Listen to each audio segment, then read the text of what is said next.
এই মুনিয়ার মতো মেয়ে কতটা সহজলভ্য, কত মুনিয়া, কত শত, কত হাজার মুনিয়া তার কাছে প্রতিনিয়ত সহজলভ্য।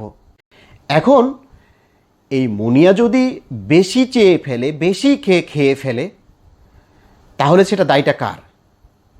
হ্যাঁ, একটি কথা, যদি এই ঘটনার পিছনে হত্যাকাণ্ড থাকে, যে হত্যাকাণ্ড যেই ঘটাক না কেন, তবে সেটা নিশ্চয়ই অপরাধযোগ্য এবং ক্ষমা অযোগ্য অপরাধ, এবং এর বিচার অবশ্যই হওয়া উচিত। কিন্তু আত্মহত্যা যদি করে তাহলে একটা পাপ মুক্ত হয়েছে। এটা নিয়ে আমাদের দেশ, জাতি, সমাজ, প্রশাসনের এত মূল্যবান সময় নষ্ট করার কিছু আছে বলে আমি অন্তত মনে করি না, এবং আশা করি আমার মতো অনেকেই এই বিষয়টা আমার সাথে একমত হবেন।